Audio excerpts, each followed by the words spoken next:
매일을 업고 먹이면서 간신히 시장 일을 해내며 제 아이들을 키워야만 했습니다. 다행히 초등학생 1학년인 아들은 철이 빨리 들어서 학교 마치고 오면 항상 아빠의 시장 일을 도왔고 어린 여동생의 입에 밥을 챙겨 넣어주었죠. 그뿐일까요?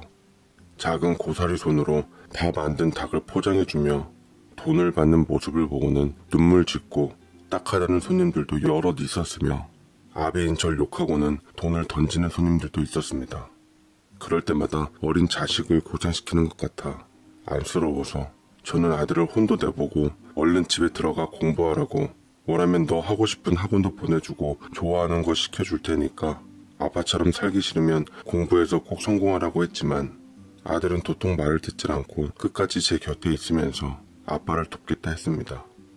한 살 한 살 아이들이 커갈수록 일이 수월해졌고 아들은 초등학교 6학년 정도가 되자 저만큼 키가 커져서는 스스로 닭도 튀기고 장사도 할 줄 아는 아이가 되었습니다.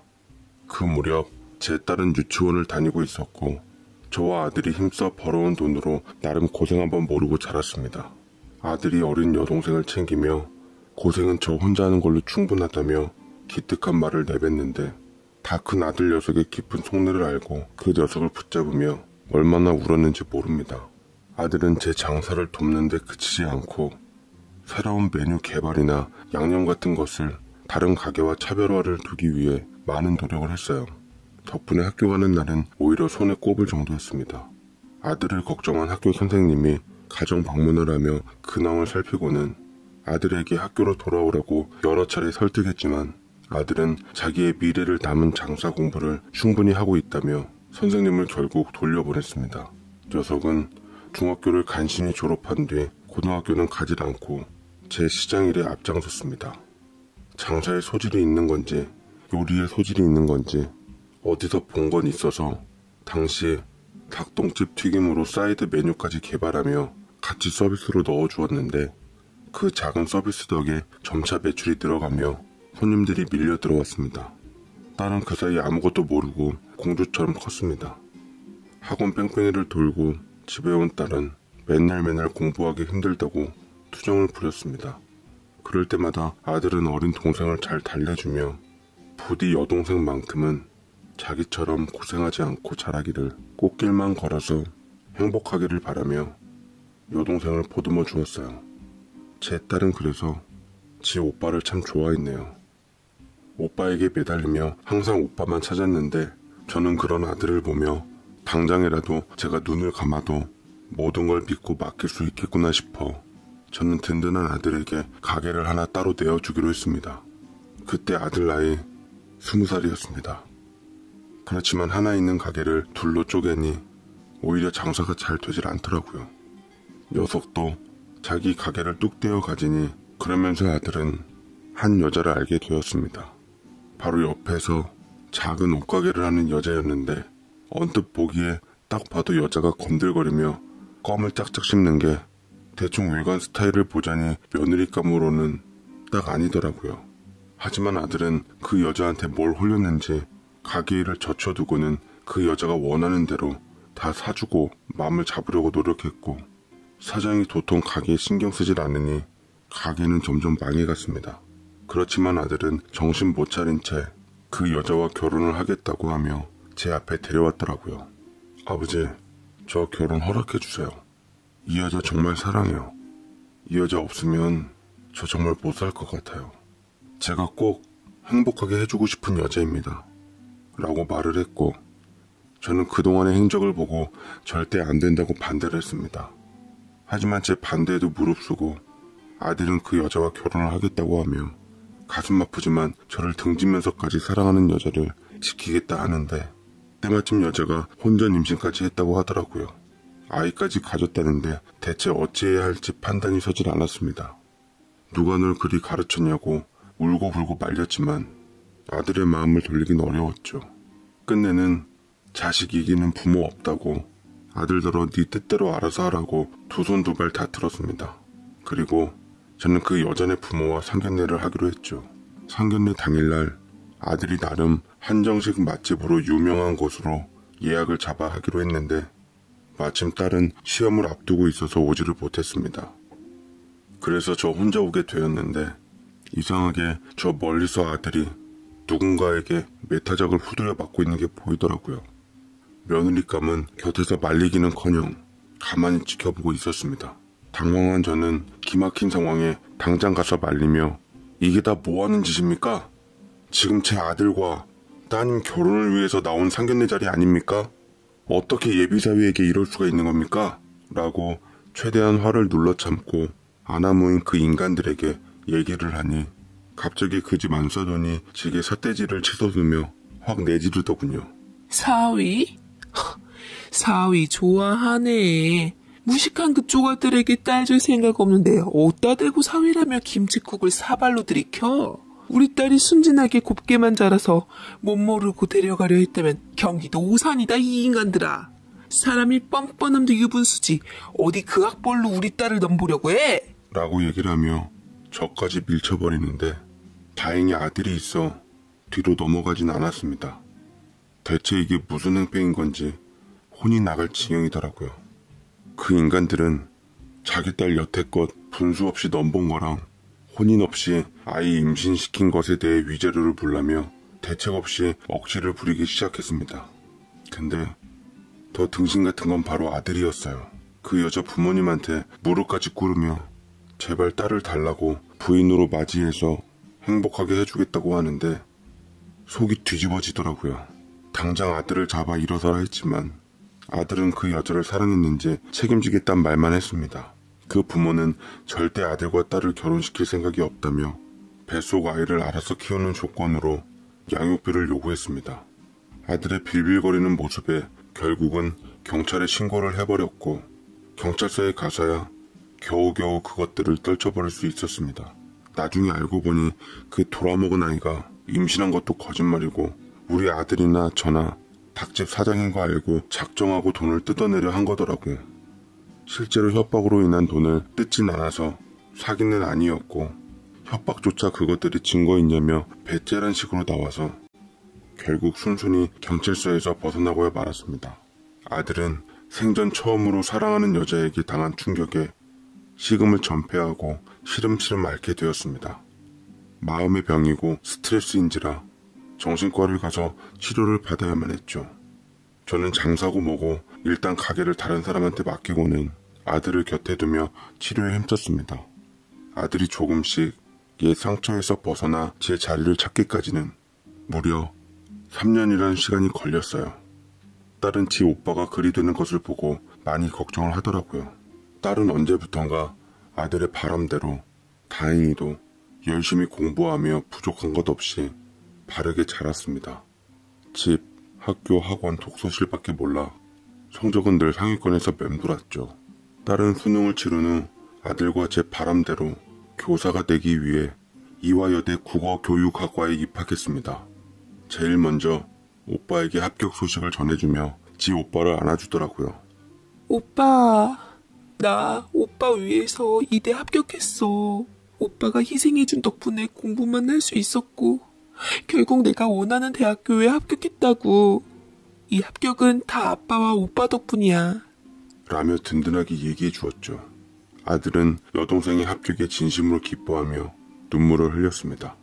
하며 조금씩 저와 함께 가게에 들르며 제 자리를 찾기 위해서 노력하는데 예전 학벌로 인해서 사랑하는 사람에게 무시당한 기억이 너무나 컸는지 일단 딸의 권유로 검정고시를 보기로 했습니다. 추후 교사를 꿈꾸던 딸의 똑소리나는 과외 덕에 아들은 쉽게 검정고시에 합격했고 대학을 가기 위해서 수능을 보겠다고 하더라고요. 저는 뒤늦게나마 아들이 제 꿈을 찾기를 바라며 그동안 모은 돈과 혼자 일을 해서 버는 돈으로 뒷바라지를 했습니다. 하지만 아들은 공부에 영 취미가 없다며 그냥 고졸로 만족한 뒤 그만하겠다고 하더라고요. 기왕 갈 거 여동생처럼 좋은 대학을 가고 싶은데 도저히 공부하기 위해 엉덩이를 붙일 자신이 없답니다. 그 사이 아들에게는 다른 여자가 생겼고 이번에는 다행히 참한 여자애를 골라와 결혼하게 되었습니다. 대학에 가지는 못했지만 그래도 오빠 나름의 행복을 찾아간 것 같아 다행이라 여기는 것 같았어요. 그 아이는 대학교 3학년 때부터 본격적으로 임용 준비를 하기 시작했고 대학 졸업하자마자 본 임용고시에 한 번에 합격했습니다. 그 어렵다던 임용고시를 딱 한 번에 말이죠. 온 가족이 경사 분위기였고 친한 아픔을 딛고 더할 나위 없이 행복함을 안게 되었네요. 딸은 중학교 교사로 첫 발령을 받게 되었고 자신의 꿈을 실현시키며 근무하게 되는데 교사 생활하던 4년차 되던 해 딸마저도 시집을 가겠다고 좋은 사람을 소개시켜 주겠다고 했습니다. 자라보고 놀란 가슴, 소뚜껑 보고 놀란다고 아들의 지난 트라우마가 제 가시지 않았던 저는 결혼하겠다고 먼저 섣불리 맘 주지 말고 아빠가 먼저 검증을 할 테니 앞에다 데려다 놓으라고 했죠. 아빠도 틀림없이 마음에 들어할 거야, 우리 주호씨. 똑똑한 아이가 연애도 잘한다고 저는 딸의 눈을 믿었지만 이 녀석도 워낙 공부만 했던지라 남자는 제대로 봐야지 안심을 할 수 있겠더라고요. 딸은 나를 잡아서 자기가 만나고 있는 남자를 데려왔고 저는 차분한 마음가짐으로 딸의 남자를 하나하나 요목조목 뜯어보았습니다. 무슨 일 하나 자기소개 한번 간략하게 해보겠나. 대뜸 긴장감을 유도하고 말을 던져보았는데 당황한 기색 하나 없이 웃으며 말을 잘 하더라고요. 저는 전문대를 나와서 현재 바리스타로 근무하고 있습니다. 각종 커피 경연대회에서 상을 받았고요. 제 카페가 있는데 그곳에서 혜리 씨를 만나서 첫눈에 반해 대시하게 되었어요. 어찌 보면 제가 혜리 씨보다 많이 부족하고 못할지 모르지만 지금 이 시간까지 최선을 다해서 부끄럽지 않게 살아왔습니다. 제 온 힘을 다 바쳐 사랑하는 혜리 씨를 꼭 행복하게 해주고 싶습니다. 라며 얘기를 하는데 군대도 해병대를 다녀와서 그런가 아주 늠름하고 멋지더라고요. 거기다 서비스직에 근무해서 그런지 예의가 딱 몸에 맞춰져 있는데 아주 멋졌습니다. 거기다 솔직해서 제 맘에는 쏙 들었고 과연 내 딸이 현명하게 사람 보는 눈을 갖고 있었구나 안심이 되었어요. 보니까 그 녀석도 저희처럼 어렵게 살았더라고요. 예비사유가 될 녀석은 지나치게 솔직했습니다. 아버지는 게임 중독으로 방에만 틀어박혀 살았고 어머니가 경제활동을 하시며 남매를 억척스럽게 키웠다더라고요. 누나는 시집을 갔는데 반년 만에 이혼하고 혼자 애 키우면서 살고 있다 합니다. 어머니는 남의 집 일을 해주며 근근히 돈을 버신다는데 그나마 가족들 중에서는 본인만 성공해서 가족들의 생계를 책임지고 있다고 하더라고요. 하며 제 딸과 결혼 후에도 가족들이 독립할 때까지는 생활비 어느 정도는 책임져야 할 것 같다면서 눈시울을 붉혔습니다. 딱 보니 가족들이 예비 사위 녀석한테 기대고 있는 것 같더라고요. 이제 사위면 제 자식이나 마찬가지인데 그동안 많이 힘들었겠구나 싶어 약주를 밤새 주고받으며 속에 있는 얘기를 터놓고는 조금씩 가까워져 갔습니다. 상견례를 잡도록 하지. 그래도 자네를 이리 낳아주시고 길러주었던 부모인데 상견례 때 뵙고 내가 감사 인사 드리도록 함세 라고 얘기를 하니 사위는 제게 감사하며 몸둘 바를 몰라 했습니다. 그러나 상견례 날짜를 금세 맞출 줄 알았던 예비사위는 하몽차사였죠. 기다리다 못해 사위에게 상견례 날짜에 대해서 물어보니 바로 대답을 하지 못했다가 나중에 겨우 연락이 왔습니다. 아버님, 죄송한데 저희 부모님께서 갑자기 교통사고를 당하셔서 결혼식 전까지는 뵙기 힘들 것 같다고 하세요. 식장에서 바로 뵀으면 좋겠다고 하시는데 괜찮으세요? 콩 심은 데 콩 나고 팥 심은 데 팥 난다고 예전에 아들의 몹쓸 그 여자를 봤을 때 그 여자 애미애비도 딱 예상한 그 짝이었는데 이런 성실한 예비사위를 키워낼 정도의 부모라면 비록 아들에게는 의지하고 있지만 최소한의 도리는 알고 있는 사람들이 아닐까 싶어서 사위를 보고 그 부모를 빚기로 했습니다. 서로를 누군가 잡아채일세라 자식 녀석들은 결혼 준비를 일사천리로 해가며 금세 식장을 잡았더라고요. 사위 녀석이 꼼꼼해서 기일까지 맞춰가며 결혼 날짜를 체크해서 저는 다 허락해 주었습니다. 한 가지 집안에 경사가 더 있었던 건 바로 딸내미 결혼식 전 아들이 드디어 애 아빠가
된 것이었는데 아들이 자신의 갓난아기를 붙잡고 펑펑 우는데 저도 눈물이 나더라고요.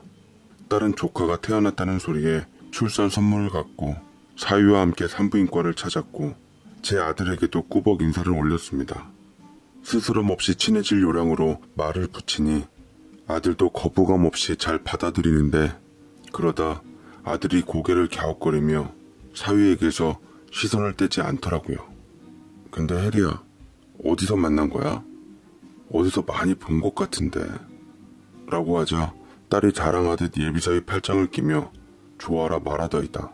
아마 TV에서 봤을 거야. 우리 자기가 바리스타 쪽으로 좀 유명해서 여기저기 방송 전파 많이 탔거든. 가만 보면 탤런트 원빈도 좀 닮은 것 같지 않아? 라고 하는데 아들은 예전 자신의 모습을 보듯 생각에 잠기다가 곧 고개를 젓고는 예의 바른 사위와 오랜 대화를 했습니다.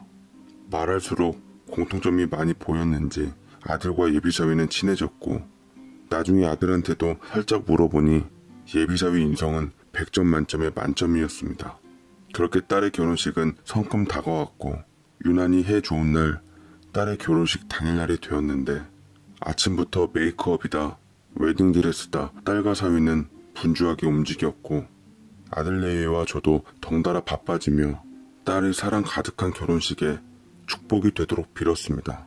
하지만 이른 아침에 예약했다던 사돈 어른의 메이크업실은 끝까지 비워져 있더라고요. 오긴 오는 건지 그래도 아들 결혼식인데 미리미리 와서 좀 준비 좀 하지. 대체 사돈이 어떤 사람들인지 기대가 되더라고요. 저희 집 친척들도 하나 둘씩 모이기 시작했고 식이 시작되려면 1시간은 남아있기에 메이크업을 마친 저는 딸 결혼식을 찾아와준 하객들을 위해서 음식 체크를 하려는데 근데 그때 식당 한쪽에서 어디서 많이 본 낯익은 사람들이 갈비탕을 먹고 있더라고요. 고기까지 야무지게 뜯는 모양새가 분명 어디서 본 사람들이었습니다.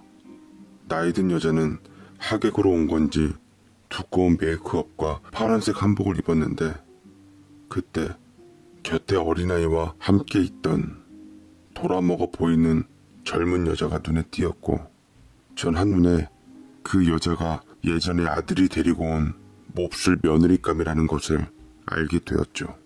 거진 8년의 시간이 흘렀건만 악몽 같던 기억을 떨치기가 쉽지 않아 저는 눈이 뒤집혀져 버렸는데 때마침 그 인간들이 우리 딸에 관련된 얘기까지 술술 뱉어주더라고요. 그나저나 어떡하지? 그 사람들이 우리를 알아볼까?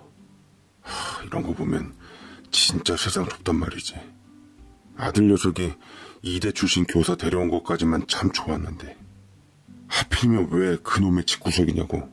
그러니까 내가 대행업체에서 사람 쓰자고 했잖아. 그래도 아들 결혼하는데 부모가 눈을 시퍼렇게 뜨고 있는 상태에서 어떻게 대행업체에서 사람을 쓰냐고. 그냥 잘 감춰서 안 보이게끔 해야지. 딸내미, 넌 어서 얘랑 갈비탕 먹고 집으로 가. 행여 들키면 우리 아들 결혼식도 쪽난다. 내가 왜 동생놈 때문에 우리 애기랑 숨어 있어야 돼. 이게 다 엄마 탓이야. 그냥 순순히 서구 씨랑 결혼했으면 잘 살았을 거 아니야. 괜히 엄마가 선자리에서 날 갖고 속이는 바람에 다 들통나서 이혼한 거잖아. 중졸 출신 사위는 그렇고 이대 출신 교사 며느리는 좋아? 누가 한 핏줄인 줄 알았니? 넌 그래도 고등학교 졸업은 했잖아. 하물며 남자가 여자보다 학벌이 낮은데 어느 부모가 허락하겠냐고. 그래도 우리 아들은 전문대라도 대학을 먹었잖아. 그 집 아버지 우리 아들 잘난 줄 알고 마음에 들어한 거지. 입장 바꿔서 우리 아들이 닭 튀기고 있는 중졸이라면 이대 나온 딸 줄 생각이나 하겠어? 다 부모 마음은 똑같은 거야. 저는 황당무계한 말들에 그들이 열심히 뜯어먹고 있던 갈비탕에 간단하게 손가락을 넣어 온도 체크를 한 후 그 치즈 얼굴에다 들이부으며 부모 마음이 똑같다고? 난 우리 사위가 지금보다 더 못나고 조건적으로 성에 안 차도 결혼 허락했을 거요. 내가 본 건 됨됨이 하나였고 딸이 좋다니 그 이상 바란 건 아무것도 없었어. 어떻게 당신 같은 사람들 밑에서 사위 같은 사람이 나왔는지 모르겠지만 미안하지만 당신들이 사위의 부모인 걸 안 이상 이 결혼은 없는 걸로 합시다. 당신들이 8년 전 우리 아들 마음에 안 들어서 파토냈지만 난 당신들 고가워서 도저히 차도 못 맺을 것 같으니까 다시 낙연으로 보지 맙시다. 라고 노발대발하며 뒤돌아섰고, 그것들이 발을 동동 구르고 있는 사이 신부 대기실에 가서 제 딸의 손을 붙잡고 나왔습니다. 딸은 영락없이 화가 난 제 모습에 어찌된 일이냐고 물으며 끌려 나왔다가 저를 달래며 묻더라고요. 그리고 저는 아들에 관련된 얘기를 해주며 사실은 저 파렴치한 사람들 때문에 네 오빠가 정신적으로 힘든 트라우마를 겪었다. 옆에서 네 오빠 힘든 마음의 병을 누구보다 네가 곁에서 봐왔으니 잘 알 거 아니냐 하며 이 결혼 없던 걸로 하자고 말했습니다. 그러자 딸이 얘기를 듣고 난 뒤 애원하더라고요. 그래도 아빠, 그 사람이 잘못한 거는 아니잖아요. 그 사람의 부모님이 잘못한 건데 제가 사랑하는 사람과 꼭 헤어져야 하는 거예요? 그것도 결혼식 당일날에요. 결혼은 집안 대 집안의 결합이야. 그리고 네 신랑감도 자기 부모님에 대해서 어느 정도 알고 있으니 상견례를 미루고 결혼식까지 왔을 거라 생각이 드는구나. 그걸 생각하니 지 부모처럼 음흉하고 괘씸해서 난 더 이상 네 신랑감 못 볼 것 같다. 남자는 많다. 네 오빠도 죽고 못 살 것 같은 사랑 결국 있고 지금 착하고 좋은 여자 만나서 행복하게 살고 있잖니. 그걸 보고 네가 느끼는 게 있으면 좋겠구나. 아빠가 해줄 수 있는 말은 이것뿐이다. 라고 말하니 딸은 눈물을 흘리며 끝내는 웨딩드레스를 벗어 던지고야 말았습니다. 그렇게 딸의 결혼마저 파토가 났고 그 아이는 제 오빠처럼 마음의 병을 떨쳐버리려 일에 전념하고 있어요. 예비사위는 그래도 사람이 되었는지 떠나간 제 딸을 애써 붙잡으려 하지 않은 채 제게 찾아와 묵묵히 행복을 빌어주겠다 하더군요. 그리고는 그런 부모를 둔 죄의 대가를 달게 받겠다 했습니다. 제게 미안하고 죄송하다 했습니다. 그렇게 아까운 예비사위와의 인연은 마무리 짓게 되었네요. 세상을 살면서 인연이란 악연이 될 수는 있지만 악연이 인연이 되기는 힘든 것 같습니다. 인연 역시 첫 단추를 잘 꿰야 한단 말이겠죠.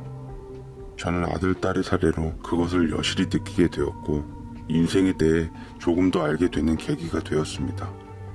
부디 제 딸이 아들처럼 좋은 제짝 만나 탄탄하고 편안한 길을 걷게 되길 바라며 제 사연은 이만 마치